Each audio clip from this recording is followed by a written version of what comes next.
Revelation 14. Then I looked, and there before me was the Lamb, standing on Mount Zion, and with him 144,000 who had his name and his father's name written on their foreheads. And I heard a sound from heaven like the roar of rushing waters and like a loud peal of thunder. The sound I heard was like that of harpers playing their harps. And they sang a new song before the throne and before the 4 living creatures and the elders. No one could learn the song except the 144,000 who had been redeemed from the earth. These are those who did not defile themselves with women, for they remained virgins. They follow the Lamb wherever he goes. They were purchased from among mankind and offered as first fruits to God and the Lamb. No lie was found in their mouths, they are blameless.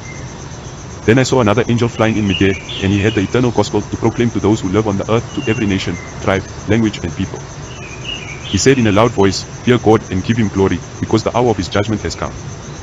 Worship him who made the heavens, the earth, the sea and the springs of water." A second angel followed and said, "Fallen. Fallen is Babylon the Great, which made all the nations drink the maddening wine of her adulteries." A third angel followed them and said in a loud voice, "If anyone worships the beast and its image and receives its mark on their forehead or on their hand, they, too, will drink the wine of God's fury, which has been poured full strength into the cup of his wrath. They will be tormented with burning sulfur in the presence of the holy angels and of the Lamb. And the smoke of their torment will rise forever and ever. There will be no rest day or night for those who worship the beast and its image, or for anyone who receives the mark of its name." This calls for patient endurance on the part of the people of God who keep his commands and remain faithful to Jesus. Then I heard a voice from heaven say, "Write this, blessed are the dead who die in the Lord from now on."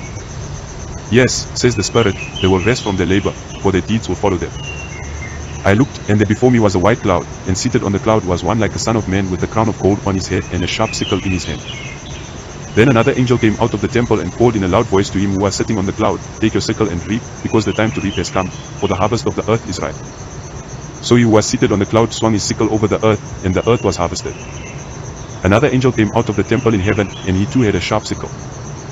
Still another angel, who had charge of the fire, came from the altar and called in a loud voice to him who had the sharp sickle, "Take your sharp sickle and gather the clusters of grapes from the earth's vine, because its grapes are ripe." The angel swung his sickle on the earth, gathered its grapes and threw them into the great winepress of God's wrath. They were trampled in the winepress outside the city, and blood flowed out of the press, rising as high as the horses' bridles for a distance of 1,600 stadia.